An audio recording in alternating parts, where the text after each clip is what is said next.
gather around blows because, fried my tips the first 2 rounds. Adelaide they ran out of juice for their 5-day break, and then Collingwood absolutely slaughtered whoever they played, Sydney. Yep. But going into the game, no changes for us. Yep. And they just had that angry redhead with the mustache that didn't play because he elbowed someone or something. And he has pulled out some pretty good goals against us in the past few years, so I was quite happy with that. His name escapes me at this point in time, but that's Oscar all right. Baker, Baker, Oscar Baker. Pretty good. So I was happy to see him out of the team. But, I mean, our team's kind of fun to watch. And I think there's a few little things going on which I think will lend us to being in most games a lot of the time, even though we're out of it. But on the whole, pretty shit first half, got to say. Yeah, like probably some of our worst in recent memory, especially that second quarter. Our pressure was non-existent. Our midfield was getting absolutely smoked. Clearances, contested possessions, they were just dominating every facet of the game, especially in that second quarter. We were sort of thereabouts in the first, but as I said, they dominated general play and looked the better team, and they had 2 out on the fulls and were wasteful in front of goal. That kept us in it, and we... Logan Morris made the most of his chances, and Darcy Wilmot with a lovely goal on the run, bursting through the centre of the field. I forgot that happened. Yeah, kept us in it at quarter time before, it all unravelled in that second quarter, and I thought, okay, this has got to be it. This is our chickens coming home to roost. Us trailing at halftime and bringing it home, it's not sustainable, and this is the game we're going to find out it's just not sustainable, but I guess not. No. It was probably the best football played of the season so far. And I think... I still think our third quarter against Geelong was probably our best, where we kept them absolutely scoreless and piled on a few goals, but this would be up there. I suppose the stretch of 9 goals straight was just... I'm talking competition-wide as well. No one's done that. No one's doing that against a reasonably good opponent. And it's not to say Bulldogs are missing 3 pretty important players. But that said, we were too last year. So who cares? Sucked in. But yeah, we bollocks them, didn't we? We did in the end. We were completely around and right over the top of them. And, whatever was said at halftime, Fague said, all he had to do was simply point to the numbers in the middle of the ground and said, hey, we're getting absolutely smacked here in the contest. We're getting blitzed out of the middle, clearances, points from clearances, scores from stoppage, all that sort of stuff. We are in the red by a long, long way. And then obviously after the game, Hugh McCluggage said on a Triple M interview, Fague said, if anyone thinks they're playing their best footy at the moment, stand up, and apparently one bloke stood up. So we were well below our best, and the Dogs were really, really good in that second quarter. Who was that one? Well, yeah, having already listened to the Raw deal, and I said it at the time as well, Logan Morris is the one that sort of jumps out because he was playing well in that first half, and he does strike me as the sort of bloke that might do that. Yeah, well, fair enough. Dunks probably could have put his hand up as well and said he was. Dunks probably could have said. Jared Berry was probably up there as well. Fletcher had a few moments, but yeah, it was below par across the park from basically everyone. That's pretty good. I don't mind that. So we were getting, I think Fague said, walloped around the ball. Yeah, we walloped were in clearance, and a lot of flack was going on our forwards, and Hipwood didn't obviously play very well in the first half, but one of the things that I don't think, so Jonathan Brown, Dermot Brett and Wayne Carey always have that kind of mystique of, well, if you're out of a game or you're playing garbage, there's always a chance you can just turn it on in 10, 15 minutes, kick a few goals, change the complexion of the game. And it's almost like people forget that that's possible in football. And I think a lot of Hipwood's games that he's impacted well have happened in short bursts like that. I remember one against Melbourne a few years back, maybe 2019, where he kicked, I think, 4 goals either side of halftime. He does it in little bursts, and I understand it's frustrating, and people probably want more output out of him. I still think he's not super fit, but this could be a confidence-building game for his body and what he can do in his attack of the contest, because I'm never going to say that he's lazy, because I don't think he is. In any game I've ever watched him play in the flesh, I could never accuse him of being lazy, and people do, and I don't buy it. So probably the first kind of like actual snapshot of our forward line proper, and it took about a half to kind of get used to it. So but it was good. Logan Morris stood up early in the game when we needed someone to do something to keep us in the game. And then the rest of the cavalry came. And it was a fun watch. I watched the second half again later that night instead of watching Essendon and Melbourne, because I wasn't going to give myself a lobotomy like that. So fair shout. Yeah, it was good. And everyone really chipped in, by the end of the game, I don't think there were too many that you kind of would say, well, they had a horrible game, or they had a nightmare, or they were terrible. We're still kind of trying to see and get the most out of Day at the moment, and I thought Oscar was a bit not himself. Yeah, he seemed to Tim English seemed to get him a bit across the game. And Tim English is someone who he's stitched up in the past at least a couple times, so maybe Tim English remembered that and he really lifted for this, and the blonde robot kind of pulled out a pretty good game. So, what were some things that stood out to you in that third quarter? I guess the positional shift for Rayner to play a little bit more just out of the square as like a deep forward, I thought was really good. Obviously, Hipwood's intensity lift, just the general pressure lift, and that was brought up a number of times on broadcast, like our pressure around the ball and around the ground everywhere. And as you said, everyone just sort of stepped up that little bit. Bailey stepped up much more. I thought, Sam Darcy was kept pretty quiet after half time. And just, most noticeably, just the pressure around the ball, especially in the middle of the ground, the Bulldogs weren't able to just walk it out at will. Slipping through tackles that we may or may not have tried to land. Yeah, I think the broken tackles were pretty palpable in the first half. But you said Cam Rayner shifting to kind of playing out of the goal square. I think that kind of split apart Liam Jones and Lob and Buku as well. Like, they're a pretty good defensive unit, those three. I thought Lob was having a great game. Yeah, Lob was good. Lob's somehow managed to become quite a good footballer in the past, half a year. So good for him. Didn't like the hair this week. Liked it the other week and the other week, but this one was stupid and was rightly punished. So sucked in. But I think the missed tackles in the first half sucked, and we were disposing of the ball a lot better. That game there were so many. And I kind of want to talk about this a little bit more, although I don't know what the point of it is. But the not 15s and the suspect disposals were awful. There were some passages of play in this game that were my eyes were burning watching them. Of just 7 throws in a row followed by this.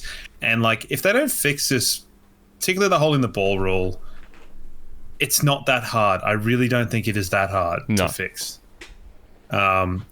Because if 9 people out of 10 can tell you what is and what isn't, they're doing something so wrong. But that might be a discussion for later or for another time. Yeah.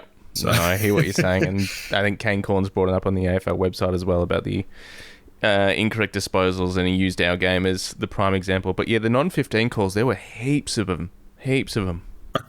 Well, across the weekend as well. Did you see the one, it was funnily enough in that horrendous game that I didn't watch, where I think Langdon kicked it from outside the behind post to the other side of the goal, and it was called not 15. And everyone knows that in between the goal posts is 7 meters each, which would make that a 23-meter kick. And it's can we, if you don't know that as an umpire, you go, get out of here. I'm just bereft of any kind of understanding of that you can kick the ball the entire width of the whole goals and be called play on. But it was Melbourne, so I don't care. Yeah, fair shout. Yeah. Hipwood turning into prime Wayne Carey was good. Like that.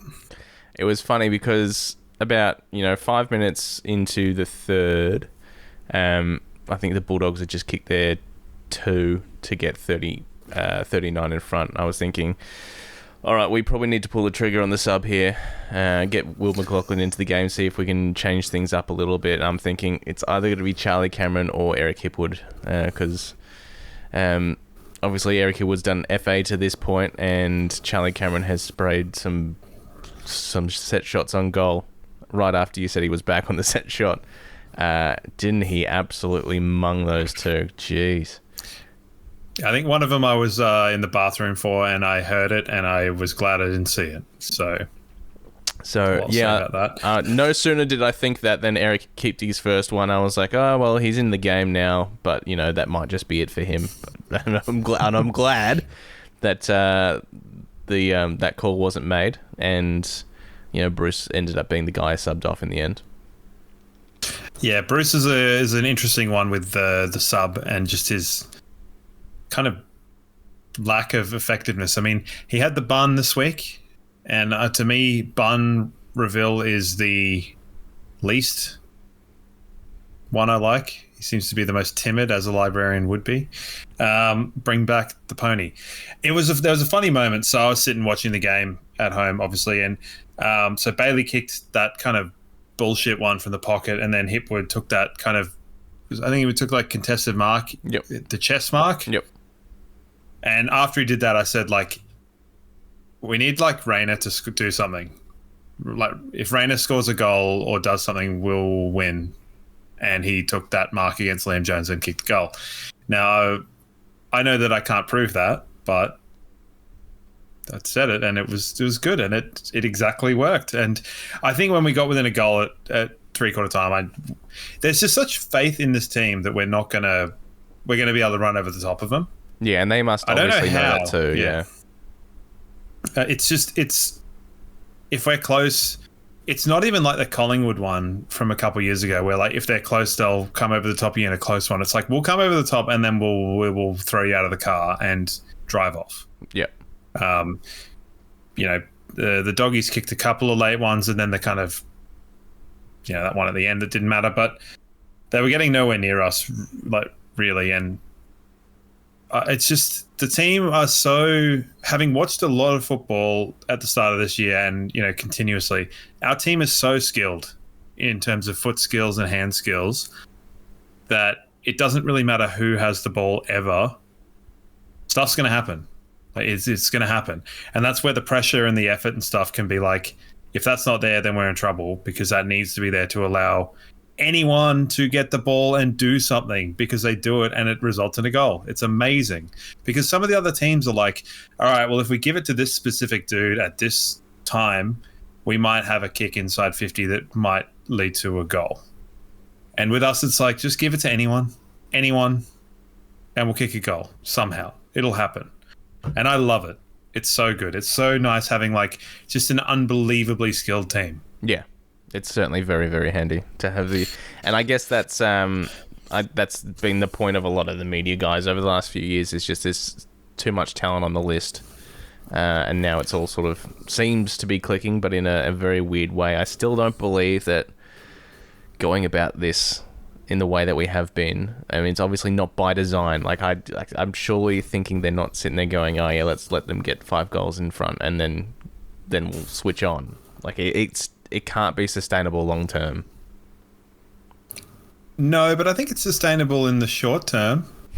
Well, I mean, yeah, it is. We're 5-0 for the first time in a very, very long time. Not even in the 01, 02, 03 year did we start the season 5-0, which is absolutely crazy to think. So, yeah, there's still work to be done. There's still, things to improve on. And as Jared Berry said in an interview the next day, it's like it'll be fun when we do put 4 quarters of footy together. We did that in the grand final. Well, yeah, there you go. Oh, God. The last quarter was it was almost like a procession, in my opinion. We knew what was coming. They knew what was coming. And, once we got out to a lead, they came back with a couple of cheap goals because they got, I don't know, I think it was a free kick and then one out of the ruck, which was a bit reminiscent of that elimination final, which made me annoyed. And Calamachi decided to just... How good was that? Ice cold. Well, the Czech side was good. Yeah. The drop he also punt got put on the drop punt was amazing and the camera work was fantastic. The Czech side was like, he caught that ball on like the point of the square and they pushed him all the way around. Yeah. It's like another but I like the Czech side, particularly in South Australia. Good. How Good crazy touch. was it that it got dark real quick? Yeah, well, I think as well, the first half, the sun looked stupid. Yeah. It looked like it was absolutely just blazing in the eyes. And I understand both teams played the conditions, but we didn't handle it very well, I don't think. So that could have been part of the reason why we were a little bit less than good. But how did you see the Harris and Darcy? It's a tough thing? one. 2 goals, 3 he ended up on. Still ended up taking, 6 to 8 marks or something. But then Harris was effective. A lot of people calling it a 0-0 draw and they sort of broke even. I tend to agree with that. I think if Sam Darcy had have kicked maybe 1 or 2 more goals and ended on, 4 goals 1 or, even 5 goals, 3 goals 2, then he probably wins that battle.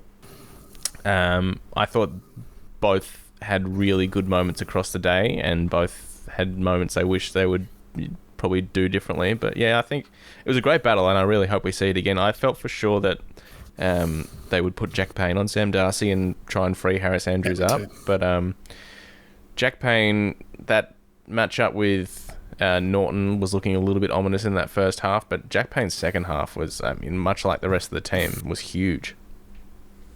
Yeah, he worked into the game really well and Norton worked out of the game, having started pretty well. I think, Norton, I still get flashbacks from that Ballarat game a few years ago where Norton decided to just, be the best key forward in the competition for one day only. So when he kind of started doing stuff, it was like contested mark and a goal. I was like, oh, shit, not this guy. What did you think of the overturned goal from Darcy, the touched by Harris? Yeah. I think it was there. Yeah, I mean, again, I sound like I'm bagging umpires, but to me, the field umpire needs to be close enough to be able to hear that, because you can hear the sound as it goes past. Anyone that's been to local footy knows that you can hear the double sound if it goes past the hands. I leave it up to the ARC. I didn't think that there was evidence to overturn that, but colour me wrong, and I'm glad I was. There was one particular angle where you could see that his fingers bent back, and it's sort of, you're like, okay, he's touched that. So, but I just think that the umpires are not doing the simple things of their job very well at the moment. They're not things like that. Things like people running off the line when they're taking set shots. They're not calling these things. They're not getting close enough to what they're doing, and then they get knocked out in games. Oh yeah, that was pretty grim, wasn't it? Yeah. So I know the umpires have a lot of work to do, and I think they're going about it in the wrong way to do it. So, it was a very compelling duel between the two of them. I think Harris probably, to his strength, tried to really use his mature body and his running ability to kind of... I mean, Darcy was kind of cramping, having a bit of issues by the end of the second half. So that's playing to your strengths, and that's playing the mind games that I think someone like Harris, you'd expect him to do. So that was good. And would you like to talk about any more about Eric Hipwood? Yeah.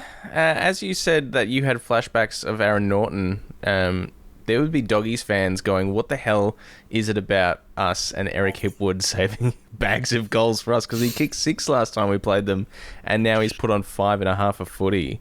And, I would say it is unlikely that he's got another, he's going to be kicking a bag of 5 every week. We may see it 1 or 2 more times this year, but maybe not as well. He's just managed to do it against the Dogs for a couple of times in a row. It's good.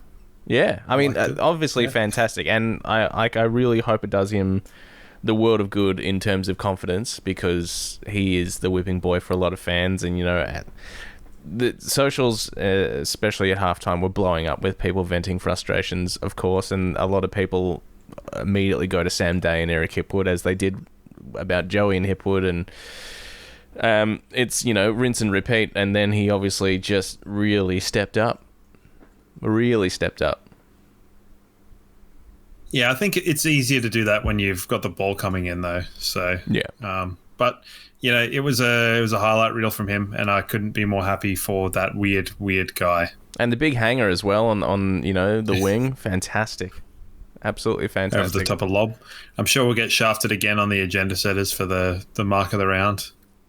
I mean, it wasn't. It was good, but it wasn't amazing. Yeah, but I mean, in terms of the ones that have won, and Logan Morris didn't get that one where he brained Calamachi. So, beautiful. Closed out the game pretty bloody well, as they kicked the consolation, and it was done. They were broken. It was great. Yeah, I mean, we're putting on big scores, but I still think we are probably letting our opposition score a bit too heavily as well. So it's something I would like to see tightened up as the season goes on. And we've got Collingwood this week, and I think they're sneaky good, Collingwood. I mean, it's probably not that sneaky. They're top 4 at the moment, and they've won their last 4, but they've won them well, pretty convincingly as well. So that's another challenge coming up on Thursday night at the Gabba. Yeah, Collingwood are one that I've been kind of hard on in a certain way, just in terms of, I think they could be top 4, but they could be out of the 8. Yeah. That's how I kind of assess them at the beginning of the year. Probably not reinventing the wheel in terms of that opinion, but the old blokes can drop off if they're not looked after in a certain way, and we've got to stop the rot against them, because they're 3 over us. Yep. In the last, however many, 3 of 3. We had the wood over them for a long time before that, and there's some kind of there's a 5-day break. It's our first one of the year, so that's one that is a little bit of a keep an eye out for me. I mean, I don't know if you remember last year, but I was quite adamant that I thought that the 4 and like the 4-day breaks, the 5-day breaks, the sort of playing Thursday or Friday and then Sunday was really kind of unsettling the balance of the team. And I think to go on with that, this year, given that we virtually play, or we've played Saturdays and Sundays the whole season so far, I think if we threw in like a Thursday and Friday and a Sunday, I don't think we'd win all 5 of our games. I just think the routine and the consistency, particularly having a bit of an interrupted preseason, and then obviously all of the stuff up there with the Storms, that level of consistency has really helped us. So it'll be a big test on Thursday.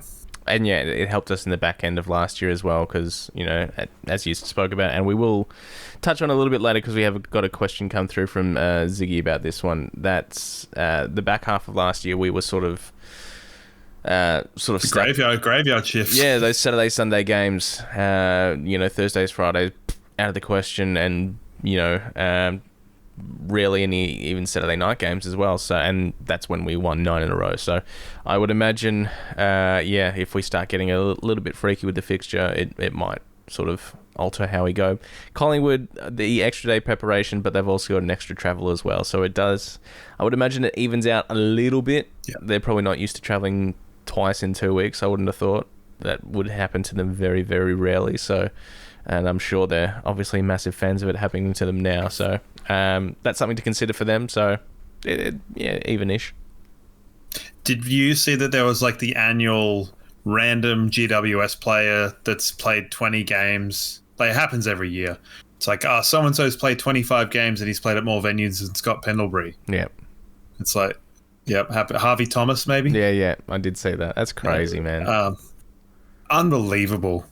But, I don't know, is what it is. It blows my mind that Scott Pendlebury's never played at GMHBA.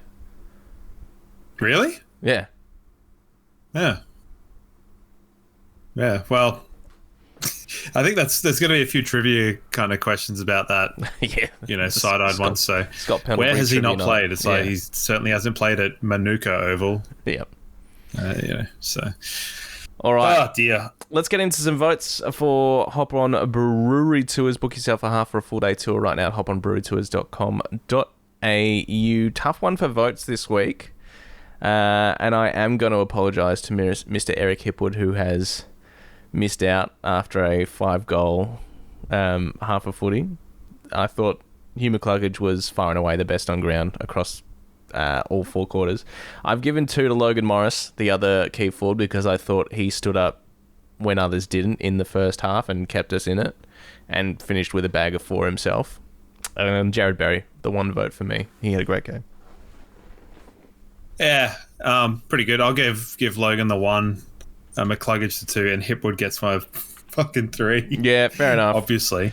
And I did think about giving him the votes because, as I said before, there may not be another opportunity to give him votes for the rest of the year. But I thought just because Logan performed across the whole game, he probably earned it a little bit more in that respect. A lot of Hipwood's goals came from the goal square as well.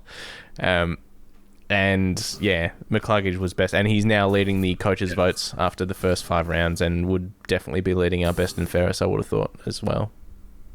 Good boy. Yeah, it's a funny one to have Hipwood, Morris, and Norton kick more goals than Darcy. Mm. You know, if you'd said that at the beginning of the day, like who's obviously obviously Day wasn't going to kick more goals than Darcy, but you know, the other keys did a good job. So that was excellent. Let's talk about Sam Day. He's 4 games in now, and I did say I would reserve any sort of judgment till about 4 or 5 games. It's tough because there was no VFL this week, so Henry Smith didn't get the chance to press his case a little bit more. He was also out with concussion protocol. Yeah, there's that too, so that's probably not a bad thing in the end. But yeah, Sam Day, thoughts? His ruck work's okay. Mm-hmm. And he looked cool with blood coming down his face. Right. See, if that's what we're grasping at here, that's probably not a great sign, is it? Yeah, it's a tough one because he's not done anything to go, yeah, that's our guy. And I really thought I would have seen at least something by now. I would hope to have seen something by now. That game against Richmond, as I said, he found himself in some good spots and his link-up play was quite nice at times. But, you know, we do need him to impact the scoreboard. And I just think that maybe, you know, if his ruck work is okay, we might as well have Darcy Fort, who will impact the scoreboard the same amount, if not more, and whose ruck work is better than okay. Yeah, I would tend to agree with that because if I think about it now back to the game and I go, well, they had Jones, who Rayner was basically playing on, and then Lobb, who was playing on Hipwood. Who was on Day? Was it Buku? Yeah, potentially. Maybe Bailey Dale. So what's... But then again, I mean, it might be a case of, and I didn't see this in the moment, Sam Day's game against Jeremy McGovern, who kept Jeremy McGovern quite quiet on that day, and that was sort of unrewarded work from people like me, the shit munchers out there. Maybe because Bailey Dale didn't have the best game either. Maybe Sam Day's job on the day was to keep Bailey Dale out of it, and maybe that was the case, maybe it wasn't. I don't know, but. Yeah, it's just sort of at the point where I'm like, okay, you know, if Henry Smith had played again and kicked another 3 goals, had 20-odd touches, took some marks, I'd be saying, yeah, get him in. But we haven't got that. I think it could be a hard sell to have 2 people with kind of underdone pre-seasons between him and Hipwood, just in terms of, like, they're both potentially players that can go missing. And I understand Day's virtually been anonymous, but, like... Yeah, I still feel like there's a few more games on the table to reserve my thoughts. Yeah. Like I am prepared to give him another one. Like he'll be coming up against, Darcy Cameron is a great ruckman for Collingwood. He's having a great year, and he had a great year last year as well. I don't know. I'm not sure who's playing backup ruck for them. Maybe it's McStay. Would make sense. He's done it before. If they're going with the 2 rucks with Mason Cox, but I don't think is that something they're doing? Like, I just make it Mason Cox. Not at the moment, no. I think Coxie's played maybe 1 or 2 games this year, but I could be wrong. To me, it just seems like Darcy Cameron's doing the bulk of it, and then I think they're chopping out with McStay. Yeah. McStay, that old chestnut. I mean, I like Dan McStay. I don't like him anymore. He looks too Collingwood now. Like he's gotten a bit like sinewy, and you can tell. Like, Sure. Yeah. He hasn't got the tattoos yet. So it'll be a wait and see. I don't think Fags is going to drop Sam Day this week. I think he will get another game, maybe two, but at the same time, if Darcy Fort gets named instead of him, I wouldn't be surprised either. Yeah, I think probably Dale stay. Yeah. But I think Kai Lohmann, is he anywhere near? I believe so. The last injury update, and we won't get it until tomorrow, and most people would probably know by the stage they hear this. I think he was likely to be available, and you would imagine he just comes in for Will McLaughlin, and that Bruce goes back to sub, unless they want to inject Connor McKenna in instead of Bruce, because it's weird, like Connor McKenna just completely forgotten at this stage. Well, I think it's just there's no necessary room for him right at the moment. They need that link man in Reveal, but I mean McLaughlin's a very niche sub. Yeah. I mean, you're looking at reshuffling everything if there was an injury or something like that. So, yeah, I think Lohmann probably comes in and Rev goes sub. Or I mean, I don't hate the idea of Connor McKenna being back. I think he's versatile enough, and Yeah. had a good pre-season. Yeah, And then just sort of he looked really good in the preseason. He was playing better footy in the preseason, arguably than he did most of last year, and he could play down back or up forward. He was, got that versatility behind him, and we just haven't seen him really in the season proper, which has been a bit of a strain, and not even really on the emergency bench either, which is just been quite odd. So it'll be interesting to see if he's got a role to play across the season. I'm sure he will. Maybe he's spending all of his time practicing for the return of international rules. Maybe, or he's at Eagle Farm tending to his horses, whatever he's up to. Yeah, fair enough. Have we got any questions this week? We do. We've got plenty of questions. But before we do, I can't really foresee any other changes. No.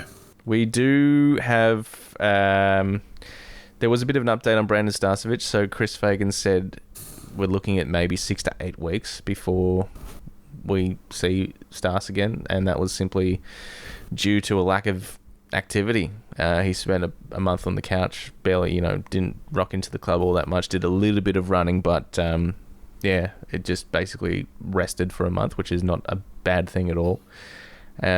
We do face a little bit of a selection headache when he does become available, while Jasper is playing great footy down back. And then Kitty Coleman around the same time frame as well, but yeah, I would hope that he plays a few games in the twos.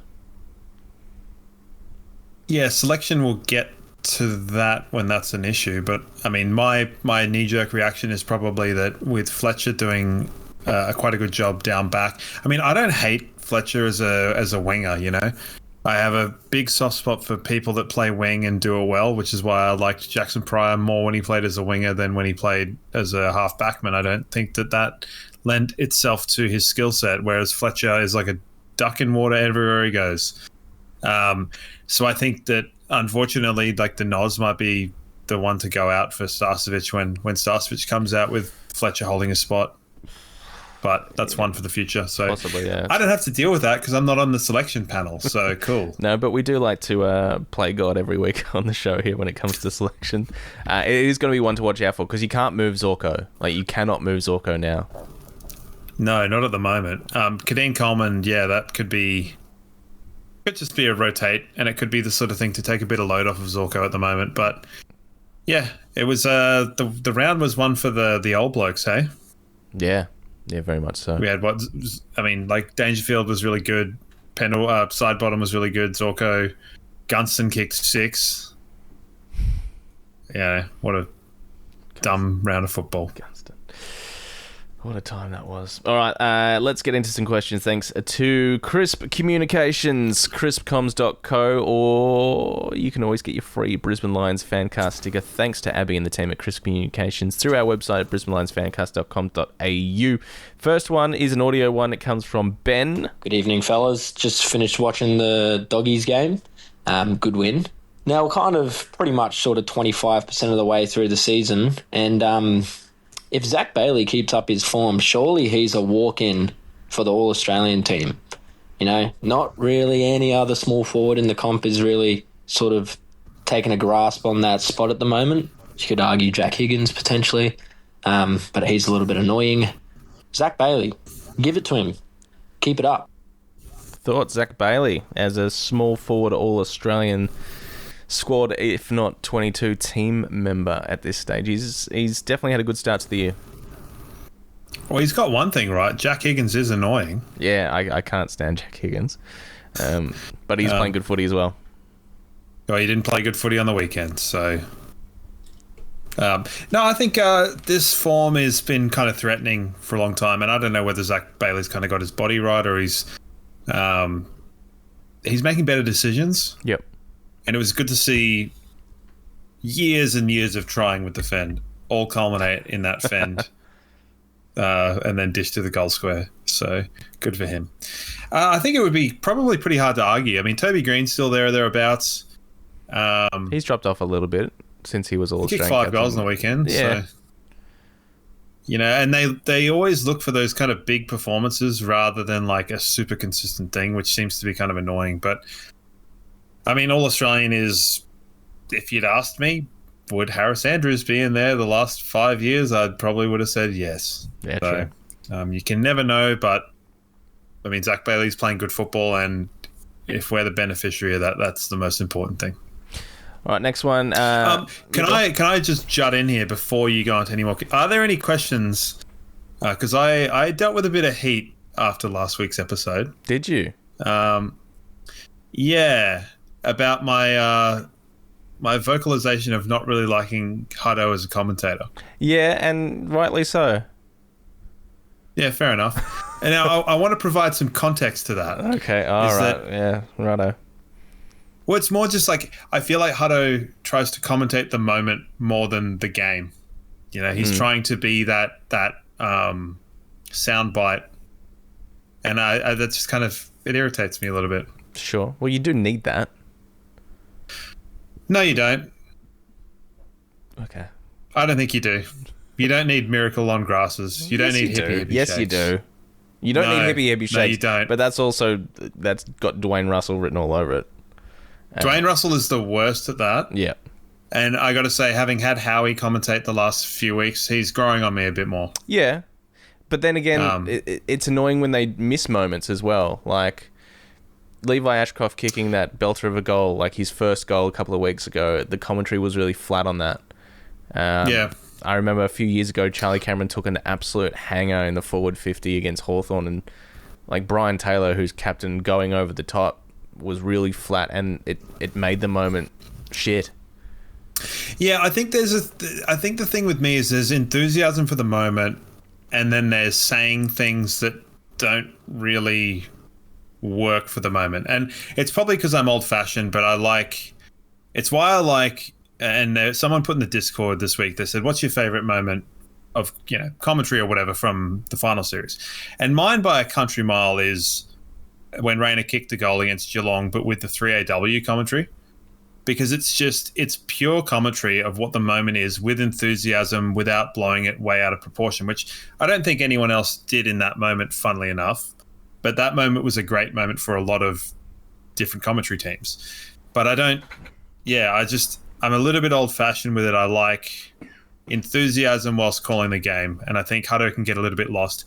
I don't like my Jason Acker menace. Don't love that from 2003 Grand Final. I feel like it's forced. Okay. But I do like, I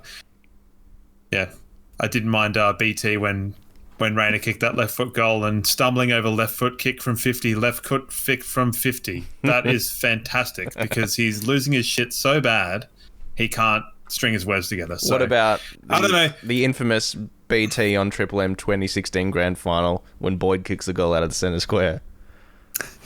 That's fantastic. But also, I think I've spoken about this on this podcast before, but in the 2003 Grand Final, when Hutto did the Jason Acker menace, if you go to Triple M commentary, BT just goes, Acker menace, oh, that is bullshit. And like, because he, palms off about 3 guys and kicks a goal. And it's just, Yeah. that stuff's funny. Like, it's reactionary stuff. And I think it's why when I'm at games, I'm a bit of a quiet observer. Yeah. I'm not a loud chanter. I don't go over the top, but I react to what's going on. So it's just, I guess it's a personality thing. But I don't think Hutto's a bad commentator, and I'm totally understand people and why they like him. It's just not for me. And I just wanted to kind of like say that because I wasn't saying that he's shit and no one should like him. I said that's not my cup of tea. I don't love his voice as well. Yeah, okay, well, there's not much you can do about that, I suppose. All right, And a lot of people don't like my voice. I don't like my own voice, for the record. So, captive audience here, sucked in. Let's get back to the questions. We have touched on this, so we won't spend a huge amount of time. As Ziggy said, we've had a 6-7 day breaks for the first few weeks. This will be our first 5-day break. And last year, with the scheduling woes, it may have contributed to our poor start. I'm a little bit worried it may be the case this week, and we sort of have touched on this one. It is something to think about going into this Thursday game because it does take away a day of recovery or a day of training or something that prepares us for this game where we are starting slow in the games we're playing as well, and then take away a day of recovery, strength training, skills, whatever. It could contribute to another slow start. I have a funny feeling that last season, as I sort of said, the stuttered start, it was more the games that were on Thursday and then them not going back into the club over the weekend until the following Tuesday, I think. Yeah, Monday or Tuesday. Which was the weird thing for me. And just checking the fixture here, we don't play until Saturday after that. So we've got a, what is that, 9-day break? 8-day break? Yeah, something like that, yeah. So I think this one-off should be okay. Yeah, and we're playing Collingwood. It's Easter. It's a big game. Biggest game of the season, or traditionally was. Now we're getting sellouts all over the place. So certainly are. Yeah, I'm not as worried, but I admit I was a little bit spooked when I realised. I was like, shit, we've got to play on Thursday. Yeah. It's going to come around quick. So. All right, next one from Ben, who sent through an email at blfancast@gmail.com. He wants to give you a shout-out. He said you correctly predicted that Hipwood's osteitis pubis recovery would eventually click. He says, please feel free to make further predictions for our favour. He said it's also great to see Logan Morris coming into his own and still well and truly in the running for the Coleman. He predicted after round 2. He's only 6 off the pace at Coleman at the moment, and that was before the Sunday game. So, yeah, I doubt he's Coleman medal winner worthy at this stage. Maybe in another 4 or 5 years he might be in the top echelon, but yeah. I'll make a prediction that we'll win more premierships than get Coleman medalists, and I'm okay with that. Sure. I don't think our team lends itself to a Coleman medalist. And I know Joe was quite close last year, but I just think we've got too many avenues to goal. Yep. Whereas you look at a lot of the other teams and they're really focused. The only other exception to that is just like Adelaide, but whatever. Yeah. They lost because they had a 5-day break and ran out of steam. Well, I hope that's not our case. Dale, I know our midfield is strong, but why not give Rayner more of a run in the middle when he's been struggling to get into games? It's a bit of a tough one. Like I see the merit in that, and there's definitely times I agree, but it means taking a Will Ashcroft or a Josh Dunkley or a Lockie Neal or a Hugh McCluggage out of that midfield. Whereas the other option that we saw on the weekend is play him out of the square as a deep forward and try and get him to the game that way. And I thought that worked quite nicely. I just think that we've kind of got to live with the fact that he sort of will just impact games with minimal kind of presence until he just decides not to occasionally, which does happen. So I can't remember who it was. It might have been Kingy, and I'm not sure in what context it was. I think it might have been on SEN this morning, Fireball. He said he's one of the... Like, have you ever seen someone with greater impact with less touches? that sort of thing. It's like he requires the minimum amount of touches to have a decent enough impact on games, but it hasn't been that great this year. That was his best game on the weekend for sure against the Dogs. He had it was his most impactful game, I think. Yeah, definitely. And then you hit the scoreboard, obviously, that huge mark in the square, like, you know, the 2-footed just upright jump and brought it down. That was massive. Set up a couple as well. Rare good take from Kingy. So credit where credit's due. But yeah, I just think if the forward line, if we take him out of the forward line and then we're sort of going, well, what if Hipwood doesn't fire? What if Day doesn't do anything? And then you're going, well, who else is there? So I think we're lighter in the forward line and he should probably spend more of his time there. So. Yeah. And I think in the preseason as well, we saw him as like a marking forward, especially in that first tri-series game against Collingwood and the Gold Coast. The famous tri-series. Yeah. Whatever you want to refer to that as, he was sort of like a lead-up marking forward that we were using quite often as an avenue to goal. So we'll say it's a tough one because you don't want to rob Peter to pay Paul with that midfield because there is so much strength that we can have rolling through there. And I don't mind him, you know, with a few CBAs, but like Levi hasn't attended a centre bounce yet either, and I'm sure that'll be his thing. And, you know, to touch back on Jasper Fletcher, you know, 2 or 3 times in the last month, Fags has, you know, dropped the hint that Jasper Fletcher will be an inside mid. Like he says, I've got no doubt he's going to be a great inside mid, and he's found a way to drop that into press conferences more often than not lately, which is, you know. Do you think that that he could kind of use Dunkley as a bit of a prototype for the kind of midfielder that he could be? Oh, yeah. Yeah, 100%. In terms of that defensive mindset, because, you know, I was thinking about it, you know, people often sort of say, like, who would you pick in your team and who would you blah, blah, blah, you know, like Darcy's like the best forward and, you know, I've talked about Harris Andrews and stuff like that. And you go, if you're building a midfield, who's your first pick? I'm asking you a question. Oh, Marcus Bontempelli. Yeah, see, I'm picking Dunkley first. I get why if it's a draft, you're picking because he's the only. I mean, there's others, but he's the best defensive mindset. But he can't kick. Midfielder that can still impact. I mean, he can't kick a set shot. He can't. Oh yeah, he can't kick. No, he obviously can kick, but it's certainly the you know, not his strong point. I mean, that centering ball he did on the weekend after he took it. Oh yeah, he's a great overhead mark for a midfielder. I'll give him that. And yes, his defense is A1, but yeah, his ball use is suspect. I'm taking Bontempelli. I mean, I guess, but if he's injured all the time, then what are you going to do? So, but I just think if you compare him to other similar, I mean, James Rowbottom might be up there in that position, definitely. I think. Yeah. But like Willem Drew, I'm taking Dunkley over him. Brayshaw from Freo is pretty good. He's a really good two-way runner. Yeah, but he's more of like a box-to-box type rather than a more defensive mindset guy. So Brayshaw's good. But yeah, I think if I'm building a midfield and we're drafting players, I think if you pick Bontempelli, I think there are players that can give you what Bontempelli gives you in a different way, but there aren't too many that can give you what Dunkley gives you in the same or different way. Yeah. I hope that makes sense. No, I do agree with what you're saying. Because, you know, you could say Bontempelli. I go Dunkley, you go Bontempelli. Go next. Who are you going? You're going to hate me, but probably someone like Nick Dacos. Yeah, so I was going to pick Nick Dacos next too, just to spite myself. Yeah, Lachie Neale. Sure. Who's your third? Oh, God. Thinking all midfielders across the competition. See, now you got a defensive midfielder to pick up here, so you're in trouble. Because you didn't pick Dunkley. Oh, Jordan Dawson.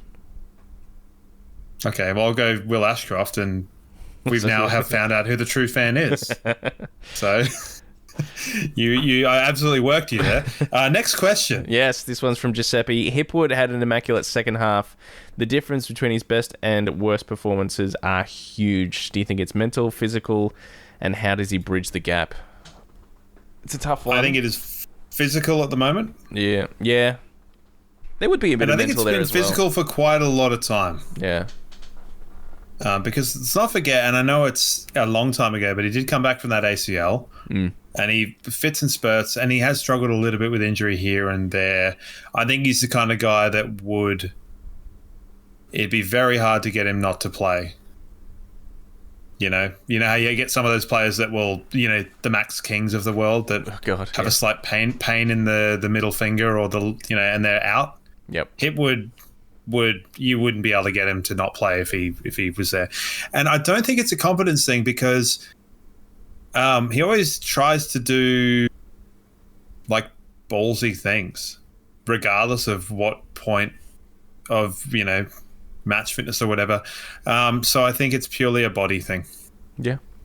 Another one from Ben, who he asked a question earlier on in the show this year. You may remember this. He said, is Hugh, how long until Levi usurps Hugh McCluggage in the starting lineup? And we were thinking in the starting 22 or the midfield. Like, there's no way Hugh's getting dropped from our, team. And we had that discussion at the time. He said, no, just the midfield. But he also said at the time that he was on fraud watch for Hugh. I said, I don't know if I can run with you on that one. He has sent me a message on the weekend, said, clearly I was wrong. Is Hugh our best Brownlow chance at the moment? Yes, at the moment. But I also think, and can someone bookmark, can that psychotic person that clipped all the stuff of me and the insane things I said last year and then came back at them with me, can they clip the potential that, and also you're not psychotic, don't worry. I think Will Ashcroft will be leading our Brownlow at this point, not Hugh McCluggage. Okay. I don't know why. Brownlow or BNF? Brownlow. Yeah, I mean, I can say that because Ben said he's our best Brownlow chance. Yep. I don't follow the BNF. I just find out who wins at the end. Yeah, I reckon he would be leading at the moment, BNF. But what about the Brownlow? Yeah, it's a tough one because you got to try and work your way into the minds of umpires and how they would vote. But I don't know if they take notice of Hugh McCluggage. They did a few years ago. I think he got 16 votes or 15 votes or something. Alex, has speaking of Brownlow, has the Chaz, the Brownlow, already gone off to the engravers to get the Eric Hipwood treatment? Yes. Sure, there you go. Well, there. All right. Jake, thanks for a great product every week. Great listen. Thank you, Jake. 5 games in. Who is in All-Australian contention so far? He has Zorko, Harris, Hugh, Dunks, and maybe Zach and Jasper could be in contention if they keep up their form as well. Dunkley won't make it, having just said everything that I've said. Yes. he will not be picked. Yep. Bailey, Zorko. I don't think Harris has warranted it yet because he had that absolutely calamitous game. Yep. Too early to say. It is too early. And I really hope we don't get that mid-season peeping Tom into the rooms like we did at Fox Footy last year, where it was. I mean, there's no Queenslander in the panel. Yep. So, although you did have Abby Holmes saying Jai Newcomb and Kane's shaking his head, and then that got played back, which was really funny. So maybe I would like to watch that again. I don't know. All right. And I do want to give a shout out to Harrison, who got in touch with the show, who does his own, generic AFL podcast on YouTube as well. The show is called The Goal is AFL. You can check that out on YouTube. He reached out and said that he was a big fan of our show and appreciates the work we did and loves to listen in, and said we were somewhat of an inspiration for him and the stuff that he does. So a huge shout out to Harrison for Jeez, saying that's that. way too much pressure. I know. But it's nice to hear that sort of stuff, and you can always get in touch with the show any form. Go straight to the website brisbanelionsfancast.com.au. There's a contact form there as well, or any of our social media platforms. Always up for a chat. It's always good. I think Ziggy probably assaulted us on 3 different channels to get that question through about the day breaks, because he did say he tried to get in touch. Yeah, he did say he tried to get in touch with you on Discord. He did. I always got time for Ziggy. Yeah. No, he's good people, Ziggy. All right, let's have a quick look at the tipping. How did you go last week? I mean, in Gather the Round? answer is going to be the same every week. Not great is going to be the answer. I got 6, I think. Okay. Which is fine, but I'm going nowhere slowly. Yep. absolutely going nowhere because I started off doing dumb things, and here we are now languishing in the 80s, and not the good kind of 80s. Doing terribly. I obviously didn't tip. I tipped Adelaide and I tipped Sydney, and that didn't work. And if anyone tipped Port Adelaide, I don't know what they were smoking or who they had spoken to or which medium they'd been to that was actually a proper one. But, yeah, I don't like it. How'd you go? I got 7. I got the bookmarks wrong, so I missed out on Adelaide and Port. The bookmarks. Who are you, Jared Waitley? Well, the Thursday night game, the Sunday night game. Well, that's exactly the sort of thing that he would have said. Now, have we done like I've realised since we've done this, we haven't been like, so-and-so's winning. All right, well, let's have a look. All I've done is stitched up that one guy and then talked about, like, I don't know, me being awful all the time. Well, currently in the lead is Ned R. Username ZachAttack33, which is a bit of an homage to Zach Bailey, I would imagine, who is sitting on 36 at the moment. A number of people on 35. So it looks like my mum tipped 8 with, I think, the round high. Somehow. Wow. What did she... Lovely. What did she... She's one above you. Oh, yeah. Yeah, I'm sitting on 33. Who did she tip that wasn't, like, normal? She must have tipped Port. Or She Geelong. tipped Port. What is wrong with her? Hey, mate. She's got the chockies there, so good on her. Jeez. So the only one she didn't get was Adelaide. No. Good on her. All right, well, let's have a look at this week's tips. Yeah. First game, obviously, Brisbane Collingwood Thursday night at the Gabba. I'm obviously tipping Brisbane. By how much? Nope. I'm changing the rules. You wanted this segment. Mate. Yeah, I know I did want the segment, but I don't do point predictions. Righto. The last time I did a point predictions, there was a hurricane and the game got cancelled. Yeah. So for the Lions, I'm happy doing it. Anyone else? Sure. All right, well, your next one, Carlton North. Come back to that. Essendon, surely. Essendon. Freo to beat Melbourne. Yep. Adelaide GWS will be a tough one. It's at Adelaide Oval. Adelaide, yeah. Gold Coast to beat the Tigs at Marvel. Sydney Port. Oh, Sydney. Bulldogs. That's where didn't they win by like 1 billion points there last year? Well, no, that was at Adelaide Oval where they got smoked. True. And your last two are tough games. So you got Bulldogs St Kilda at Marvel and Geelong Hawthorn at the G on Easter Monday. So I'm going to tip the Bulldogs with the thought that Bontempelli will be named. Sure. And if he's not? I don't know. I keep changing and then they go wrong. So I'm tipping North Melbourne. To beat Carlton, sure. Yeah. All right, and Geelong Hawthorn. Geelong. I can't see the Hawks losing 2 in a row, eh? Why? Don't know. What has shown you that they won't lose 2 in a row? Well, they lost their first 5 last year and then didn't do that, so they didn't lose 2 in a row after that. And yeah, I think Sam Mitchell will I think blast Geelong them. do all the things that Hawthorn don't like. Yeah. Well, I guess we'll see. It's a be a tough one. I've also tipped Saints to beat Bulldogs. I think Saints play Marvel very, very well. So do the Bulldogs, though, to be fair. Callum Wilkie on Sam Darcy will be an interesting matchup. I reckon Darcy will kick 7. Sure. Well, there you go. I don't know. That was out of nowhere. So, cool. All right, tipping's done. Oh, no, I forgot. Every week I forget. We have the wheel. All right, but this time, so it's my turn to go first. I'll spin the wheel. We'll get a player, and I will pass or hold. Last week, who did we have in the end? It was. So I got Piers Hanley, and then I skipped. No, Yeah, not that's Piers right. Hanley. Yeah, it was Piers Hanley. And then you ended up with Shaney Stiller. That's right. and I had absolutely nothing to say about Shaney Stiller. Fair enough. All right, well, for those of you that may just be jumping on the show, every player that has played 50 games for the Brisbane Lions is on a wheel. 50 games plus is on the wheel. We get a player each, and we have to mount our case as to why that player is the better one. So, the wheel is spinning. I frantically set up my laptop now.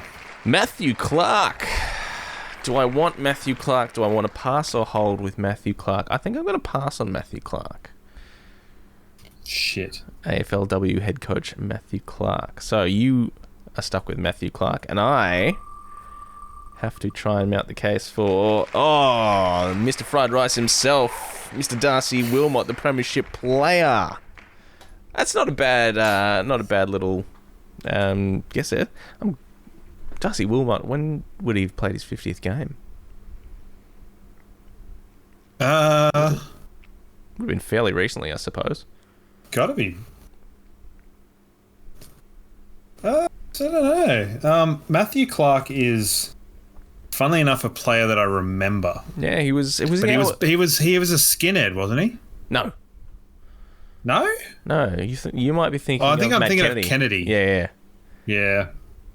Darcy Wilmot has played 61 games. Well, there you go. So, some stage of the back end of last year, he played his 50th. So, I think Matthew Clark was the Brisbane Lions sort of like inaugural ruckman, I would have thought. Yeah, I'm in all sorts of trouble here.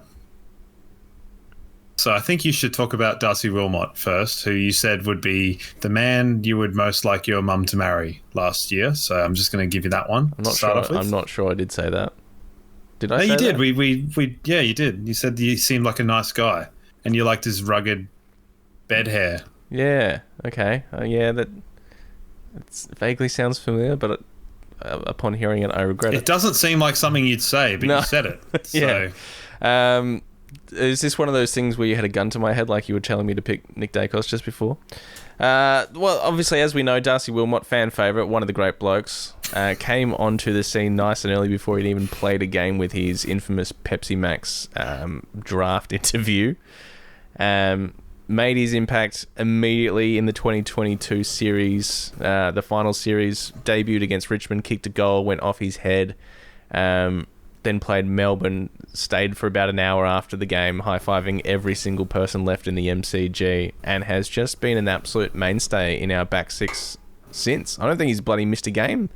And in the last 12 months, he's not only been part of a premiership team, but his ball use has lifted dramatically, his run and carry has lifted dramatically, and he would be one of the first picked each and every week in our premiership team. And yeah, what a fun little guy Darcy Wilmot is. The Wilmot way. So for a bit of context, I think for a bit of context, that who would you want your mum to marry was a question by someone that we both were like, what is this question? That's it. So it was not me with a gun. It was someone else, a listener with a gun. One thing I will say that I love about Darcy Wilmot is that when every other player on our list either lives in like Bulimba or Coorparoo, Camp Hill, that sort of area, he is living out on like the west side near Fig Tree Pocket, I believe, because like he just loves to do stuff his own way. It's easy to get to Springfield, and yeah, he just seems like a guy that doesn't really, like a Joe Danaher type. He doesn't really give two shits about what people think. He seems like he was raised right. I used to go to uni with a guy. This is me padding for time because I don't want to talk about. Yeah, I can tell. I used to go to uni with a guy who I'm fairly certain had the titular fig tree of Fig Tree Pocket in his backyard. Sure, not in his pocket. No, it did not. This tree did not fit in anyone's pocket. It was enormous. That's the end of that. Now, Matthew Clark is a veterinarian, so he likes animals. Yep. That's all I got to say about Matthew Clark. I'm sorry. I think he played for the Bears and he played for the Lions, and he was kind of there about the same time as Crackers, and then I think when Bo came in the 90s. So he was probably an understudy the majority of the time. Then I've got to stop doing that. Then he went to the Crows after he left us, didn't he? Yeah, and he went to St Kitts and Nevis afterwards, St Kilda. Did he really? And played 10 games. So, I mean, if you combine his two Bears and his Lions career, he played more games than he did at Adelaide, but he still played 120 games at Adelaide. Played 260 games all up. That's a lot of games. It's not a bad career. Like, he can't have been that awful. Oh, he definitely wasn't awful. I just don't remember him because at the time of him doing stuff, I was age 2 to 8. Yeah. So I'm sorry. Well, the wheel is merciless. It is so... I gotta say, I've been dealt some bad spins by the wheel. Some at my own hand. Others at the behest of you, Senor Brooks. So, yes. I don't think... I mean, that said... Recency bias does play a... There'll be people listening right now that are older than us. Like, you know, I'm only 34 myself, so I do remember bits and pieces of Matthew Clark, but I'm not sitting here, you know, looking back fondly on, you know, the career of Matthew Clark as... And recency bias... You know, the guys just won a premiership, Darcy Wilmot, so that does play into it. So, you know, if you're sitting there going, oh, God, you guys aren't nearly talking about all the great stuff that Matthew Clark did, jump in on board. We'll, of course, put this up at our socials across the week so you can all have your say. Hey, just quickly as well, finally, the weather has been appropriate enough for me to wear the Froggy Leicester shirt that one of our listeners, James Collins, brought out last year, the Ice Dancers shirt. So, yeah, I just wanted to give that a late shout out because he sent it to me ages ago and just haven't had the chance to wear it because it's been bloody hot. And it's great. Fits well. Love it. It's pretty good. I feel like it's vaguely not inflammatory, but wearing the Chris Fagan one in Geelong is quite fun. Yeah, that's good. Don't mind it. The weather here, I think we've swapped places, haven't we? It's like quite watery up here, Brisbane at the moment. Yeah, there's a bit of rain around at the moment. I had to play my first game of football in a long time yesterday, and it was 32 degrees, and I wanted to kill myself immediately. No, so, not fun. Well, but, yeah. We've got another game coming up against Collingwood Thursday night. Easter Thursday, it is going to be an absolute cracker. And, yeah, Collingwood are looking the goods at the moment, so it's going to be a tough game. Tough game. Houston still out? Houston will be out for this week, yeah. Okay, good. Not sure about DeGoey, and there was another one that was sort of on the Schultz, I think will still be out as well. Okay. So they're kind of not quite their best, and probably... We're almost at our best at this point in time. So, yeah, I mean, it's just a matter of stopping their kind of annoying forward run. I don't know. I think we match up pretty well against their forwards. Myercheck always seems to just pull stuff out against us, though, which is annoying. Yeah, Jamie Elliott's another one. Yeah, so I think... In terms of like quality of player, probably two of the most sort of skilled teams, I'd say. Like Hawthorn are there or thereabouts, but I think in terms of raw, you know, if you match them up player to player, it's quite similar across the board. So hopefully it should be a good game. I think it will. I think it'll be an absolute packed gabber. And if you see me around, come say g'day.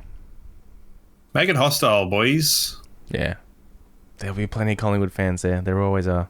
How do they do that? How are they allowed to do that when we've got 60,000 members? I don't like it. No. I want it to be 95% one with a little pocket of ferals down the bottom. So, which I don't think will be... They won't do that. So, yeah, make it hostile and make it loud. Hell yeah.